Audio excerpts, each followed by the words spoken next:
Eu quero trazer uma palavra para você sobre o poder da decisão. É o que eu vou falar com você aqui hoje. O poder da decisão. Preste atenção, por favor. Porque muitas pessoas tomam decisões na sua vida e não conseguem colocar em prática. Na vida material, na vida emocional e na vida espiritual. Exemplo.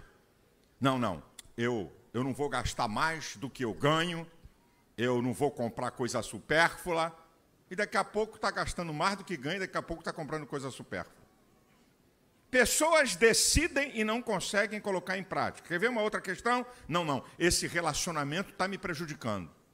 Isso aqui é um relacionamento pecaminoso que eu vou acabar com esse relacionamento. E não conseguem. Na vida espiritual, 2023, isso foi no ano passado. 2023, eu vou orar mais, eu vou ler mais a Bíblia, eu vou estar mais na casa de Deus, eu vou evangelizar, eu vou discipular, eu vou me santificar. Nada de pitibiriba. Por quê? Pessoas tomam decisões na sua vida e não conseguem colocar em prática. Eu vou dar algumas, não todas as razões. Primeiro, porque decidem exclusivamente no momento emocional. É o que estão sentindo. Tá? Então, ao decidir pelo momento emocional, passou o momento, a decisão também vai embora.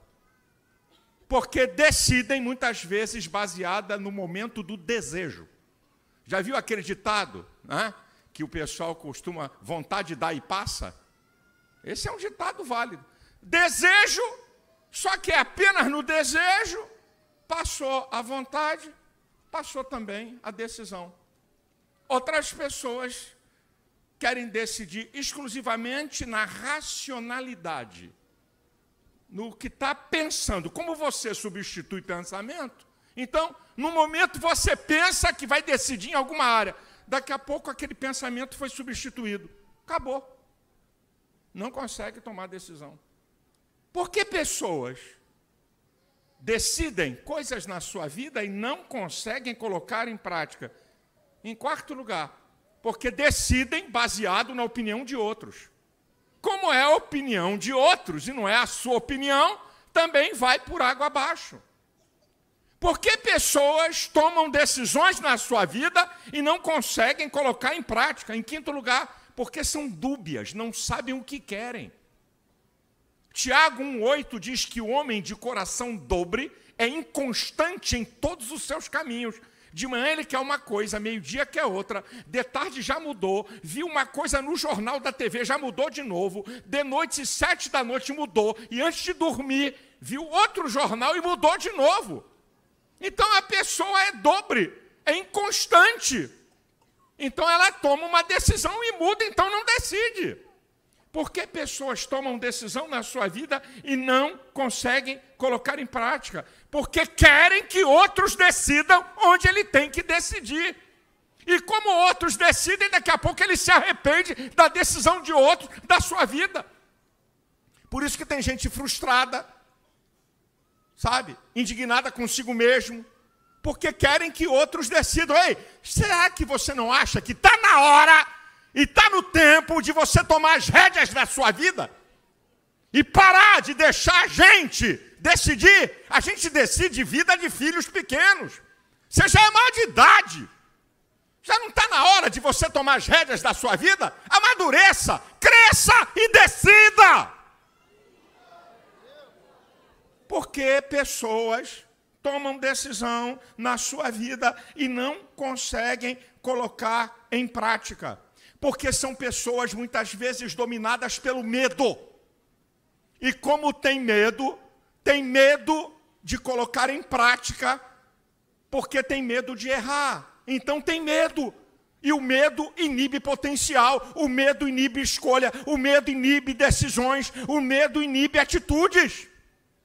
Porque pessoas decidem na sua vida e não conseguem colocar em prática? Porque são pessoas reativas e não proativas. Eu digo a diferença. Pessoas reativas, elas reagem aos fatos. Elas não produzem fatos. Elas esperam as coisas acontecerem para depois ver se vão resolver. E aí não dá. Não consegue tomar uma atitude. Agora, pessoas proativas são pessoas que decidem. Elas se antecipam aos fatos, elas produzem fatos, elas estão antenadas na vida a qualquer coisa que queira impedir a sua decisão e a sua trajetória. Pessoas proativas decidem, baseadas em princípios e não em axiologia, opinião dos outros ou momento que estão vivendo. Então, pessoas reativas demoram a tomar uma decisão e aí foi embora, o tempo passou e acabam não decidindo. Porque pessoas tomam decisões na sua vida e não conseguem colocar em prática, porque fazem escolhas erradas. Escolhas erradas, decisões fracassadas. Eu estou dando aqui para vocês algumas coisinhas, porque a lista é grande, porque pessoas tomam decisões na sua vida, quer no âmbito material, ou emocional, ou espiritual, e não conseguem colocar em prática. Aí vem uma segunda pergunta, muito interessante. Por que pessoas não querem tomar decisões na sua vida? Por que tem gente que não quer tomar decisão na sua vida? Primeiro, porque não querem assumir responsabilidade. E se eu errar, como é que eu fico? O que vão achar? Nós estamos vendo essa geração que não quer assumir nada.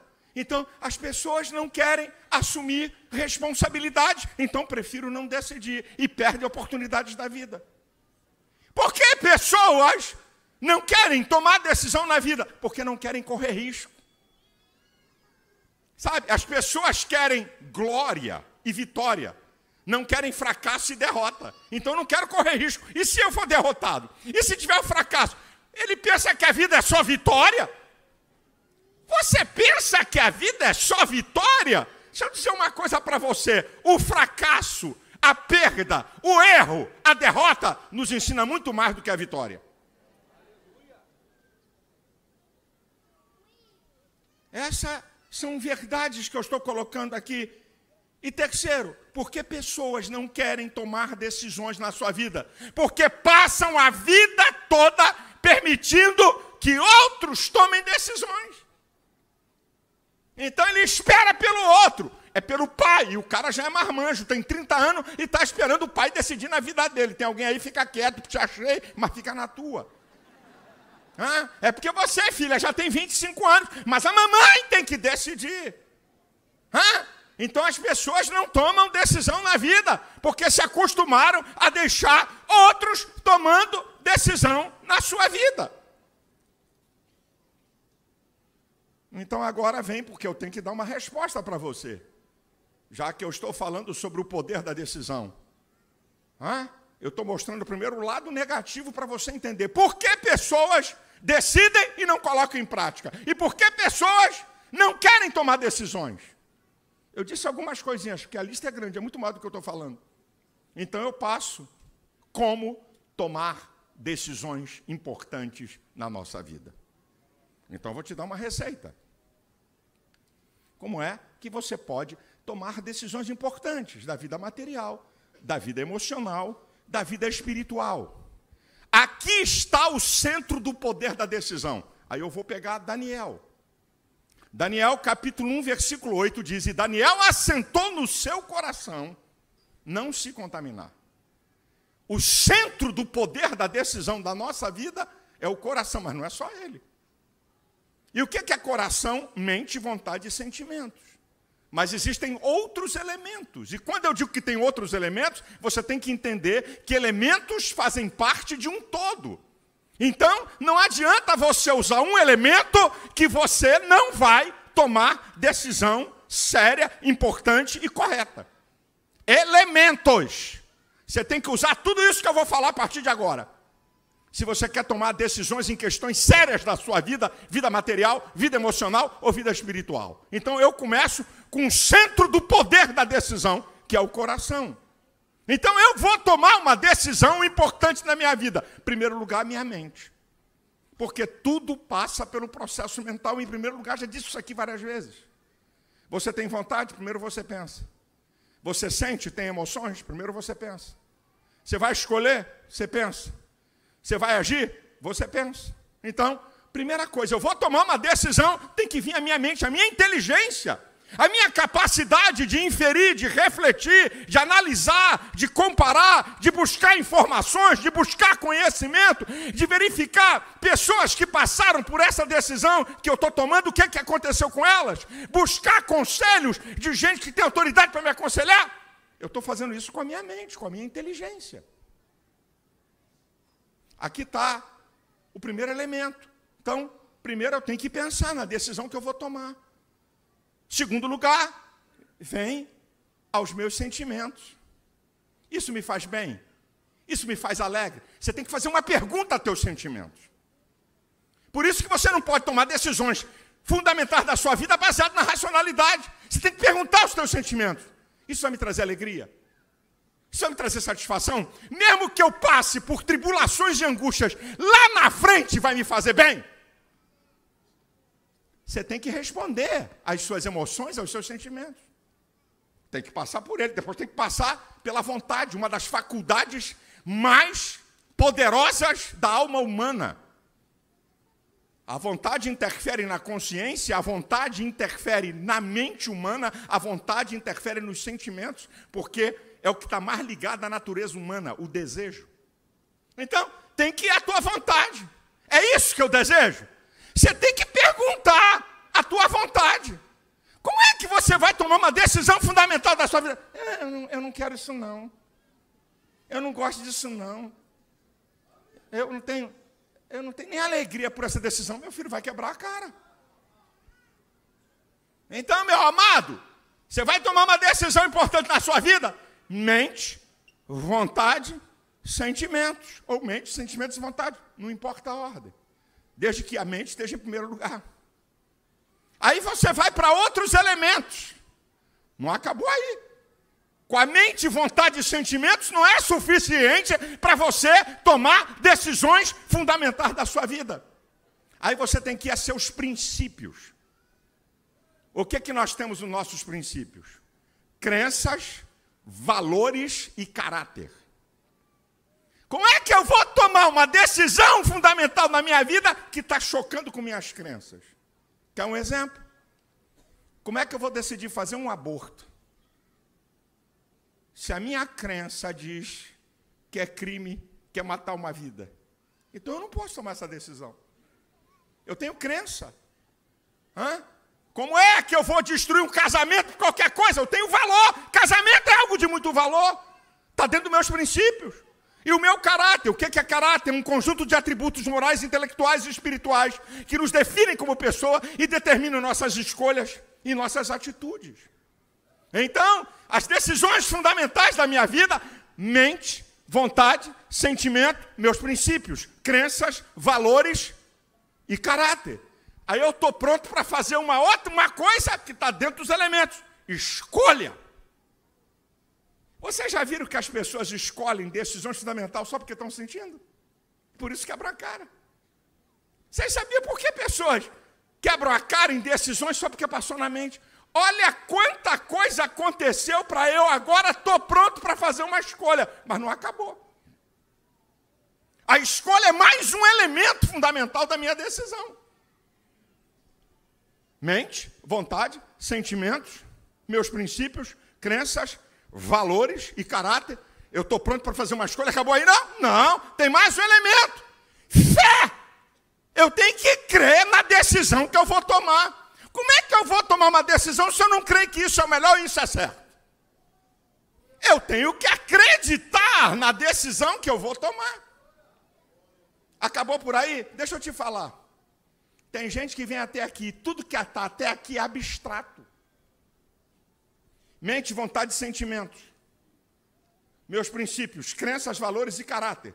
Minha escolha e eu acreditar. Está no mundo do abstrato. Tem gente que vem até aqui. Só falta uma coisa. Atitude. Atitude é ação direta e concreta em direção à minha decisão. que você decide uma coisa e só fica no abstrato? Ela tem que se tornar concreta. Então, para eu poder tomar decisões fundamentais da minha vida, mente, vontade e sentimento, meus princípios, crenças, valores e caráter. Escolha fé naquilo que eu escolho e atitude. Ação concreta. Você quer ver isso na vida de Daniel e Josué?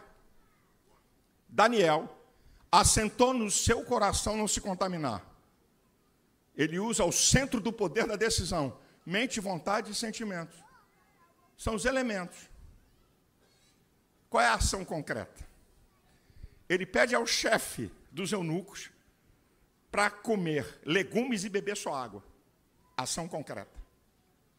E pede por 10 dias para poder ter uma experiência que eles ficariam melhores do que os outros. Então, ele decide, ele toma a decisão, ele tem o poder de decidir e vai para a ação concreta, em direção àquilo que ele decidiu. Você quer ver Josué? Como é interessante, hein? A vida de Josué nesse poderio de tomar decisões na sua vida. Olha Josué, ele está tomando aqui uma decisão. Eu e a minha casa serviremos ao Senhor. Essa é a decisão. Ação concreta. Capítulo 24, versículo 15. Ação concreta, vai do 23 ao 28. Põe para fora os ídolos. Inclina seu coração para Deus. Ó, aqui são as ações concretas da vida dele. Vamos fazer um concerto com o Senhor. Coloca anotado isso que nós estamos decidindo para não esquecer. Aqui, ó, aqui são as atitudes concretas em direção à decisão que ele tomou de só servir ao Senhor. Põe para fora ídolos, inclina o coração, vamos fazer um concerto, anota no livro e agora, despede cada um para a sua casa, vai praticar a decisão que vocês tomaram. Aí um irmão aqui me pergunta, pastor, tá bonito, mas eu não vi o senhor falar em oração para a gente tomar a decisão. Porque oração é um capítulo à parte. Por isso que eu não falei. A oração no poder da decisão. É o meu item 4. Onde é que entra a oração na questão de eu poder decidir? Então preste atenção, por favor. Vou beber um pouco d'água para você parar para pensar direitinho no que eu vou falar.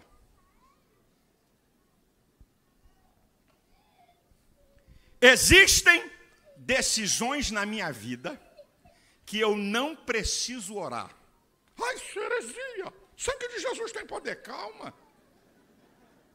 Deixa eu terminar o que eu vou te ensinar. Existem decisões na minha vida que eu não preciso orar. Vontade permissiva de Deus.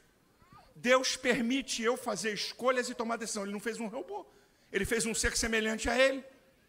Quer exemplo? Devo comprar um apartamento de 2 ou 3 quartos. Vou morar na Penha, em Jacarepaguá ou na Barra. Sabe quem decide isso? A sua inteligência.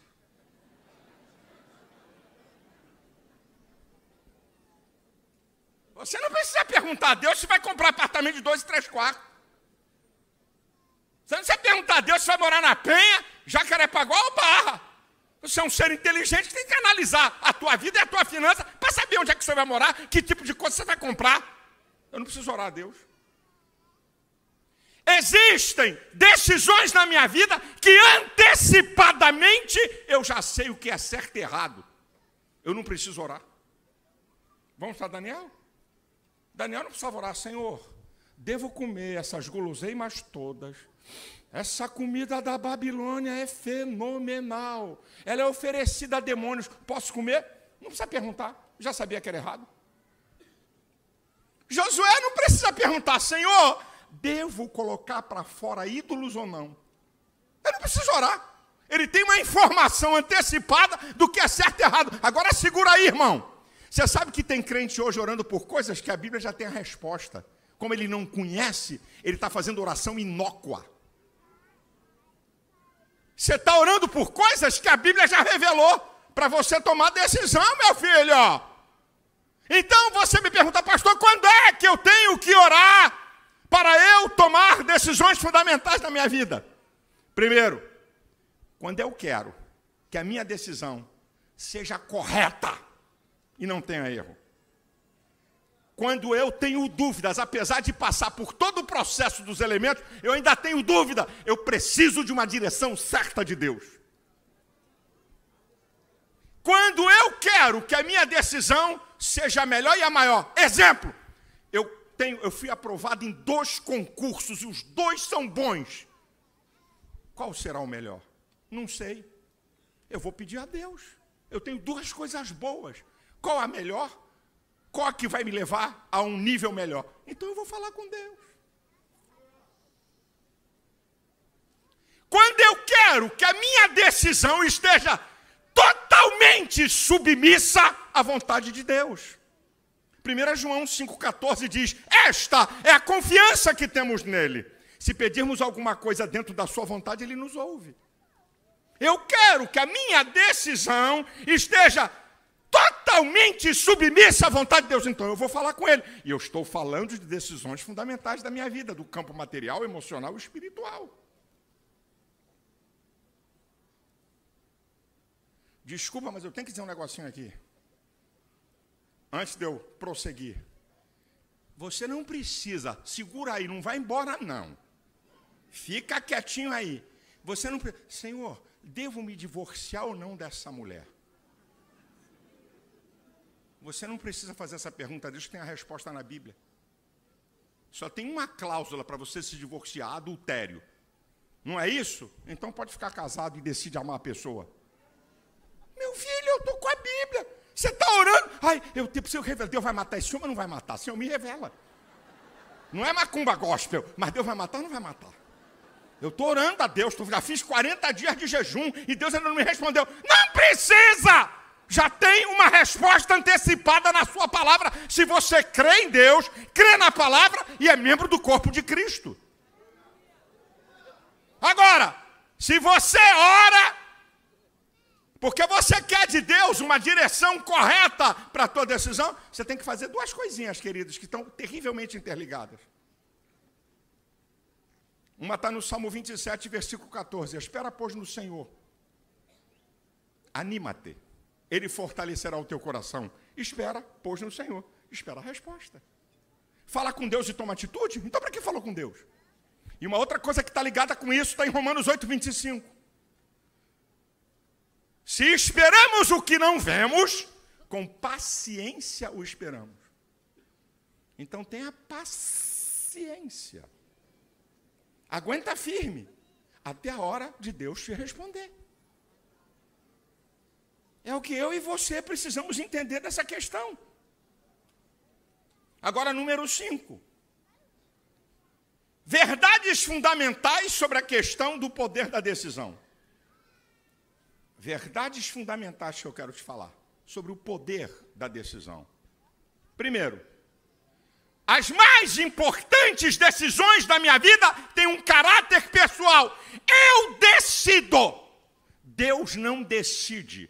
Nem teu pai, nem tua mãe, nem pastor, nem ninguém. Deus até te dá uma dica, mas tem que decidir é você. Vamos para a Bíblia? Deuteronômio capítulo 30, versículo 19 em diante, Deus falando com Israel. Eu ponho diante de vocês a vida e a morte, a bênção e a maldição. Eu dou até a dica, escolhe a vida. Mas vocês aqui vão querer decidir. E como é que se escolhe vida ou morte, bênção e maldição? Se me obedecer, se guardar meus mandamentos, vocês estão escolhendo a vida. A decisão é de vocês. E no Novo Testamento se repete, Mateus 7, 13 e 14. Entrai pela porta estreita, largue a porta, espaçoso o caminho, que conduz à perdição, e muitos são os que entram por ela. Estreita é a porta, apertado o caminho, que leva à vida, e poucos são os que encontram. Jesus até a dica, entra por aqui. Quem tem que entrar na porta estreita ou na porta larga sou eu, filho. E aqui fica um alerta para pais e para pastores. É um alerta para pais e para pastores. Não queira decidir sobre a vida dos outros. Eu dou aconselhamento pastoral e chega a gente Eu digo aqui, ó, se você tomar essa decisão, tem esse resultado. Se você tomar essa aqui, tem esse resultado. Escolhe você. Coitado do pastor que assumir decisão da vida dos outros e pai e mãe que tomar decisão de filhos adultos. Não casa com esse aí, não. Não casa com esse aí, não? É você que vai dormir com ela? Você dá a dica, ó. Você vai casar com esse cara? Você está vendo quem ele é? Vai acontecer isso, isso, isso. Ok? Se você esperar, pode acontecer uma coisa melhor. Você escolhe.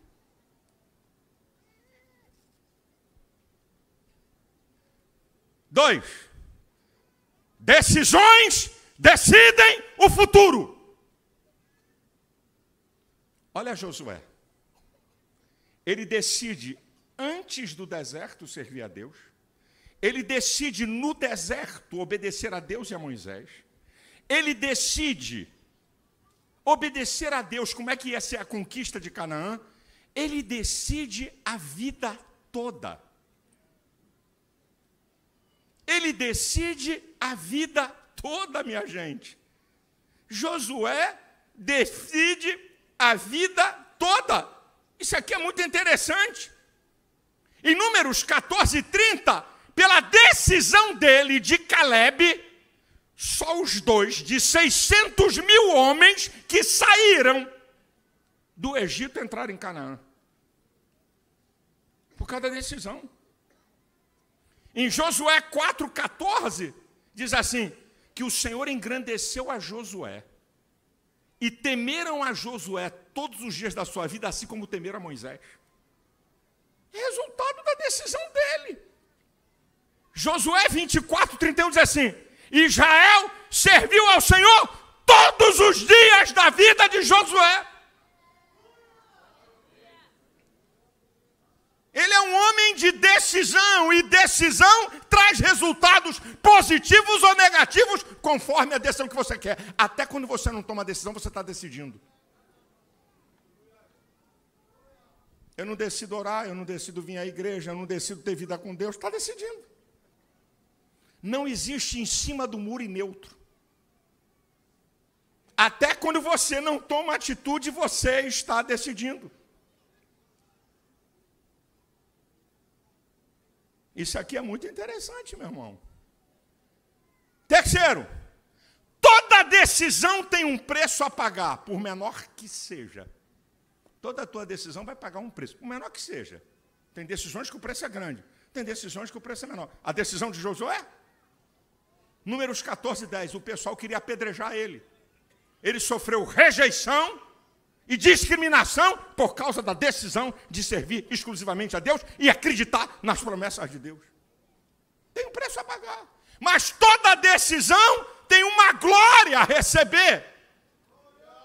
Somente, por menor que seja, somente Josué e Calebe, na distribuição da terra prometida, tiveram terras particulares. Só para os dois. A terra foi dividida por tribos. Mas para Josué e Calebe, teve herança individual. Josué 14, a partir do versículo 6, para Calebe. E Josué 19, versículo 49 e 50, para Josué. E Jesus responde a essas duas coisas. Toda decisão tem um preço a pagar, por menor que seja. E toda decisão tem uma glória a receber, por menor que seja. Lucas 24:26, convinha que o Cristo padecesse para que entrasse na sua glória. Pagou o preço com a sua vida para que ele pudesse ser Rei dos Reis, Senhor dos Senhores, e um dia todo o joelho vai se dobrar e reconhecer que Jesus Cristo é o Senhor.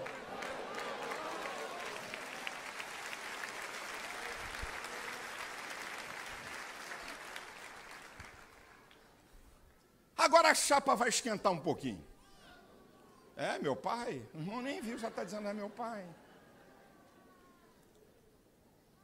Quais as decisões fundamentais que você tem que tomar na sua vida? Decisões fundamentais que você precisa tomar nesse tempo. Você está no último culto do ano. E Deus te trouxe aqui, porque nós acreditamos. Você não veio aqui à toa. Então, Quais as decisões fundamentais da minha vida que eu tenho que tomar nesse tempo? Eu vou começar pela vida material. Eu vou falar de maneira geral, mas eu acredito que alcança alguém. Vamos aprender com Paulo? 1 Tessalonicenses 2,9, o apóstolo Paulo diz: bem vos lembrais do meu trabalho e fadiga, que trabalhei noite e dia para não ser pesado a ninguém, ainda anunciei o evangelho. Meu trabalho e fadiga, violento esforço, usar uma energia acima do normal. Vida material?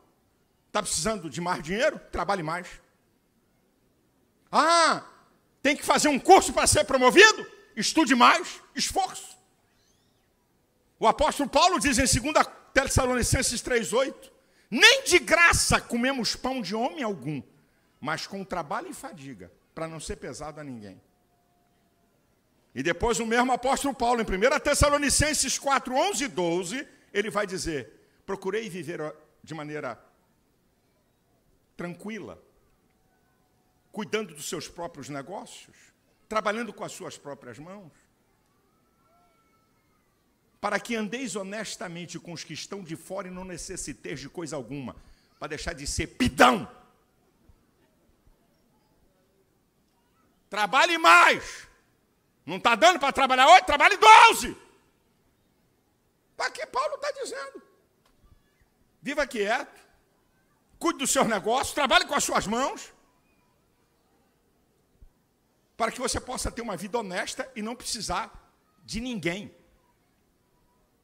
É o apóstolo Paulo que em 2 Tessalonicenses 3, 9 e 10 diz: quem não trabalha não coma. Por favor, o texto não é isolado. Não estou falando para quem está desempregado por conjunturas econômicas. Estou falando de preguiçoso, vagabundo que não quer trabalhar.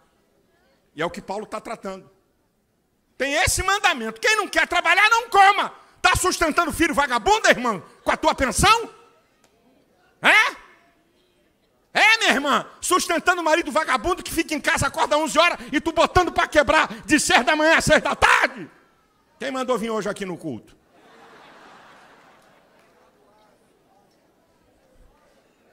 Provérbios capítulo 6, a partir do versículo 6 diz: vai ter com a formiga, ó preguiçoso. Vai ver a formiga, que é um povo débil, como é que eles trabalham. E no versículo 11 diz assim: você é preguiçoso? Você não quer nada? A tua pobreza vai vir sobre você como um ladrão, e a tua necessidade como um homem com a mão armada. Isso é Bíblia, eu não estou inventando nada, eu estou só citando a Bíblia para você.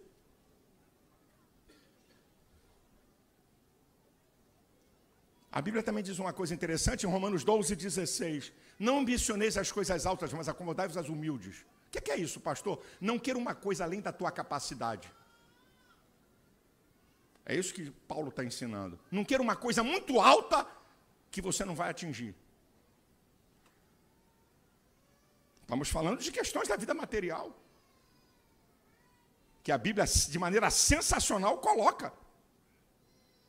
Lucas 12, 15 diz: acautelai-vos e guardai-vos da avareza, porque a vida de qualquer um não consiste nos bens que ele possui. Cuidado com a ganância de dinheiro, que vai levar você à destruição. O dinheiro é ferramenta, mas se ele ocupar o lugar de Deus, você está ferrado. Porque o apóstolo Paulo diz em 1 Timóteo 6, 9 e 10, que o amor ao dinheiro é a raiz de todas as espécies de males. Não é o dinheiro, é o amor a ele. Então, cuidado.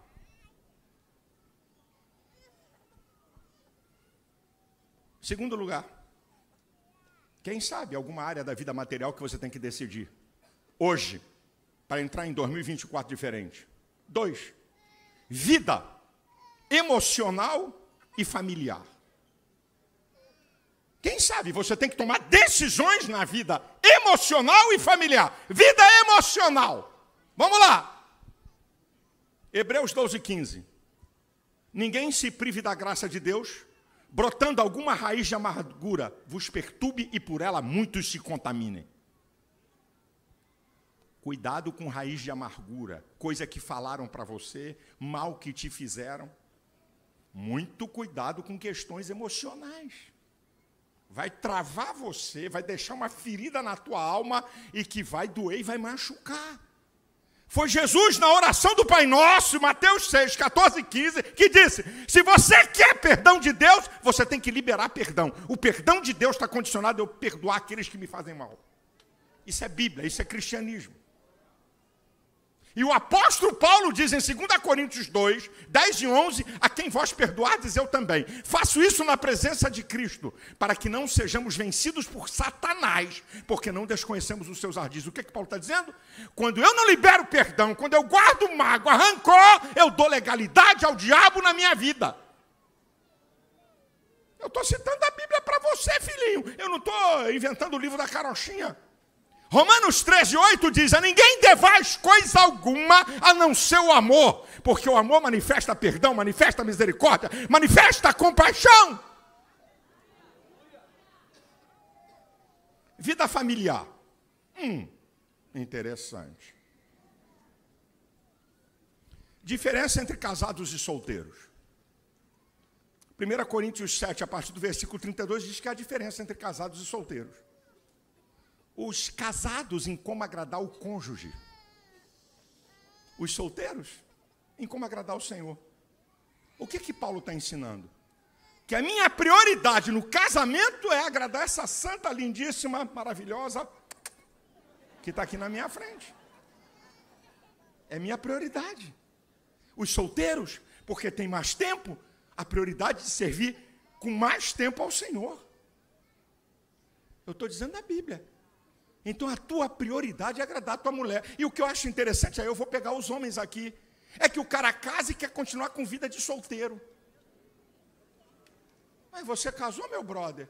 Não, eu jogo bola toda segunda, toda quarta, toda sexta e sábado. Não tem problema homem jogar bola.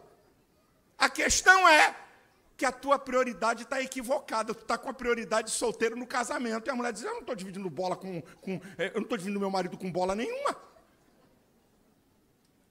Não é problema o cara jogar bola também, irmã. Tenha paciência. Não, você não joga mais bola. Casou comigo, não joga mais bola. Deixa de ser radical e tola. É o radicalismo dos dois lados. Deveres de pais e filhos. Pais. 1 Timóteo 5, 8. Se alguém não cuida da sua família, negou a fé e é pior do que o infiel. Cuida da tua família, meu chapa. Botou os meninos na vida? Cuide deles. Não, pastor, é porque quando eu não era crente, quando eu não tinha entregue a minha vida a Cristo, eu me casei com uma mulher e tivemos 3 filhos. Aí eu aceitei a Cristo, sabe? E aí eu me divorciei lá atrás, quando eu ainda não era crente. Aí eu vim para a igreja e Deus botou uma santa, imaculada, idolatrada, queridíssima, cheirosa irmã no meu caminho. Eu casei e agora eu estou cuidando dela e desse filho. Ô miserável, ô frouxo, ô covarde, você botou filho no mundo, cuida dele até crescer. É tua obrigação. Não vem com desculpa, porque agora está descobrindo um novo casamento, porque é crente.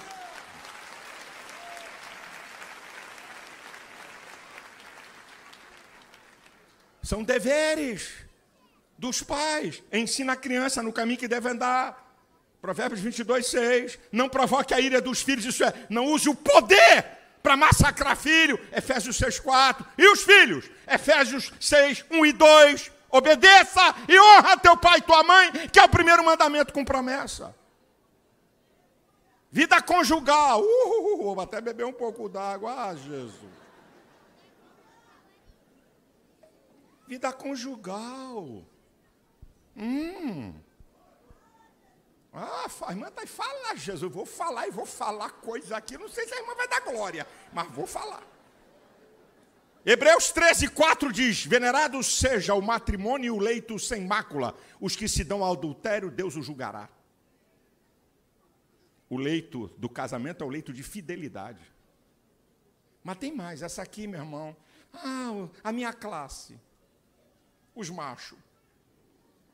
1 Pedro capítulo 3, versículo 7. Maridos, tenhais relações sexuais com suas mulheres com entendimento, dando à mulher a preferência como vaso mais fraco, para que as vossas orações sejam respondidas. Tem oração de neguinho que não está passando do teto.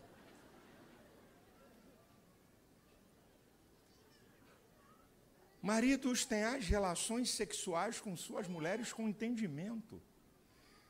Casamento não é só sexualidade, mas a sexualidade é o ápice da intimidade. Casamento que não tem sexualidade está falido. Não, pastor, mas eu tenho uma doença. Qual? Pode ser uma coisa grave. Mas hoje a medicina está tão avançada, filho. Tem remedinho para você, querido. Tem cirurgia para você, meu amado. Tem hormônios que podem ser colocados tanto em você como você, querida, que acha que é um prosdóximo, é uma geladeira. Eu não quero ter relação sexual com meu marido. Está casada por quê? Que história é essa? Bom, pastor, você veio falar isso hoje? Vim falar hoje.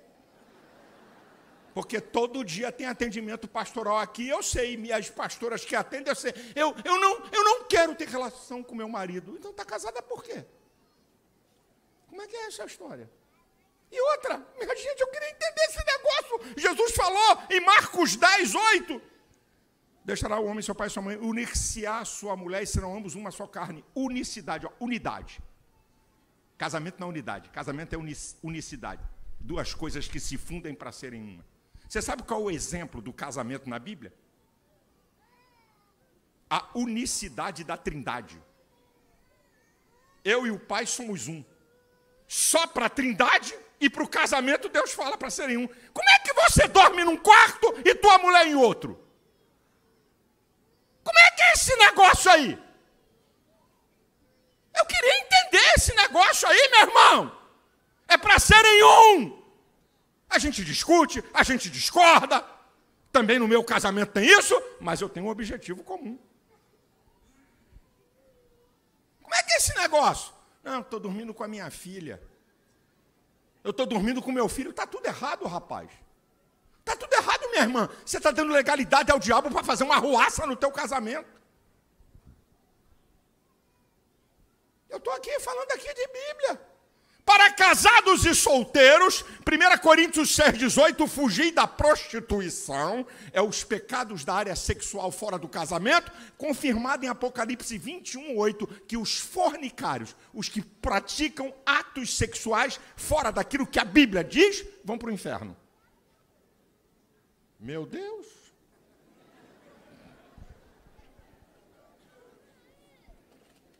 Vida social. Vida social, escuta essa aqui. Decisões que você precisa tomar. Estamos aqui no ano de servir. Que coisa linda. O ano de servir. Deixa eu dizer uma coisa para a igreja aqui de Jesus. Quando Jesus fala em Mateus 25, do 34 ao 46, tive fome e me destes de comer, tive sede e me destes de beber, era estrangeiro e me hospedades, hospitalidade, estive nu, necessidades extremas, e tu me vestistes, estive doente e vocês foram me visitar, tive preso e vocês foram lá. Isso aqui não tem nada a ver dentro da igreja. Isso tem a ver com vida cristã. A marca da vida cristã. Mateus, capítulo 20, do versículo 26 ao 28. Olha, aquele que quiser ser grande, seja serviçal. Aquele que quiser ser o primeiro, que aprenda a servir. Porque o Filho do Homem não veio para ser servido, mas para servir e dar a sua vida em favor de muitos. Que negócio é esse que você pensa que servir a Deus é dentro de quatro paredes? Tiago 4,17 diz: aquele que sabe fazer o bem e não faz, comete pecado. Tiago 2,26 diz que a fé sem obras é morta.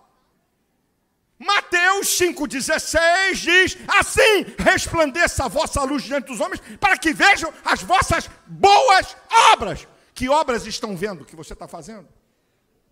Tiago 1,27 diz que a religião pura, imaculada para com Deus o Pai é visitar os órfãos e as viúvas nas suas tribulações e guardar-se da corrupção do mundo. Deixa eu dizer uma coisa para a juventude aqui. Um tempo desse eu fui no presídio aqui com a Elisete para fazer batismo.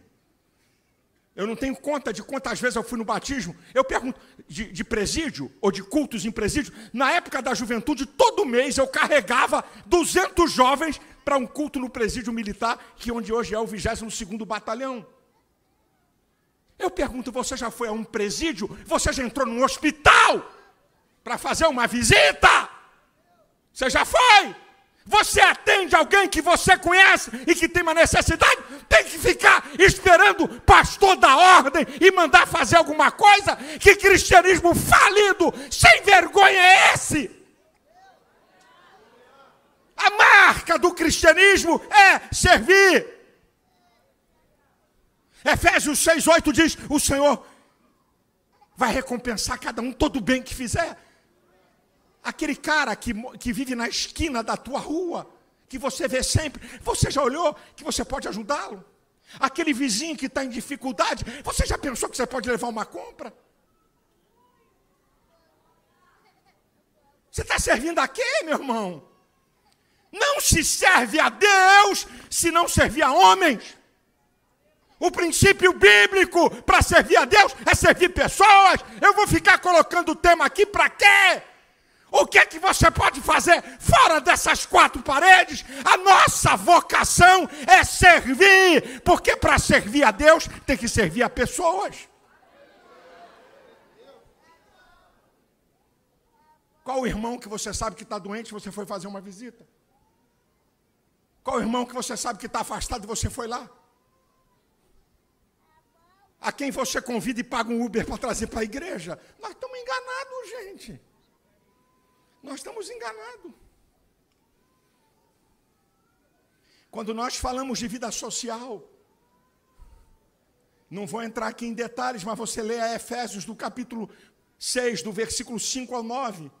Você deve servir ao patrão como se estivesse servindo a Deus. E você, patrão, deve tratar o empregado sabendo que é um Deus acima, não é para você explorar. Nas relações sociais da vida, a palavra de Deus diz em Romanos 12:18, se possível, quando depender de vocês, tenham paz com todo mundo. Romanos 12:21 diz, não te deixes vencer do mal, vença o mal com o bem. Isso faz parte de relações sociais, meu irmão, da vida do cristão. E quando você fala de relações sociais no meio da igreja, Efésios 6:10 diz assim, você deve fazer bem a todos, principalmente aos domésticos da fé. Você conhece algum irmão que está em necessidade? O que é que você está fazendo para servi-lo? E para eu poder terminar, porque o relógio está contra mim e o ano vai chegar. Vida espiritual. Que decisões você precisa tomar na vida espiritual, meu irmão? O ano está acabando. Mateus 6,33, buscai primeiro o reino de Deus e a sua justiça, e todas essas coisas vos serão acrescentadas. Priorize Deus, que você vai ver uma mudança radical de coisas acontecerem positivamente na sua vida. Tiago 1,22 diz, sede praticantes da palavra e não apenas ouvinte, porque aquele que é ouvinte e não praticante é como o varão que se contempla no espelho e quando se vai, se esquece de qual era. Decisões na vida espiritual, 1 Pedro 1,15-16, sede santo como ele é santo. Vida de santidade, afastado do pecado. E quando eu pego Tessalonicenses capítulo 5, que tem recomendações para a vida espiritual, no versículo 16 ele diz, regozijai-vos sempre. Não está perguntando se você está vivendo um momento bacana ou ruim, se alegre em Deus. Versículo 17, orai sem cessar. Versículo 18, em tudo dai graças, porque esta é a vontade de Deus em Cristo Jesus nosso Senhor. Versículo 19, não apague o Espírito Santo. Versículo 20, não despreze as profecias. Versículo 21, examine tudo e retende o que é bom. Versículo 22, se abstenha de toda aparência do mal. Versículo 23, o Deus de paz vos santifique em tudo, e todo o vosso espírito, alma e corpo sejam conservados plenamente irrepreensíveis para a vinda de nosso Senhor Jesus Cristo.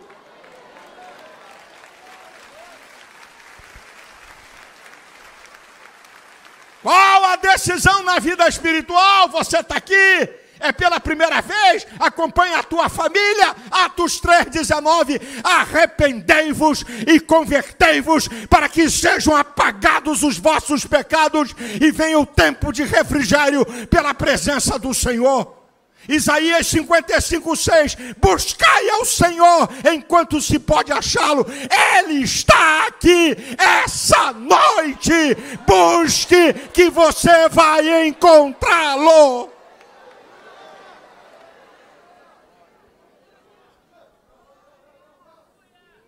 Conserte a sua vida, decida consertar a sua vida e parar de vir aqui à igreja no dia 31, e depois o ano todo está na gandaia, está no pecado, está cometendo as maiores loucuras e desobedecendo a Deus. Decida! Decida entregar a sua vida a Cristo, que perdoa teus pecados, transforma, liberta e te prepara para a vida eterna. Eu não sei quais são as áreas que você tem que tomar a decisão, mas eu termino dando esses conselhos para você. Nas diversas áreas da vida, as decisões fundamentais que você tem que tomar, aceite meu conselho. Número 1, peça a Deus sabedoria. Ele vai te dar. Você é templo do Espírito Santo. O Espírito Santo é a verdade. Peça a Ele uma direção sobre uma decisão importante da sua vida que você não sabe como vai tomar. O Salmo 119, versículo 105 diz, lâmpada para os meus pés é a tua palavra e luz para os meus caminhos. Você está cego porque você não lê a palavra de Deus.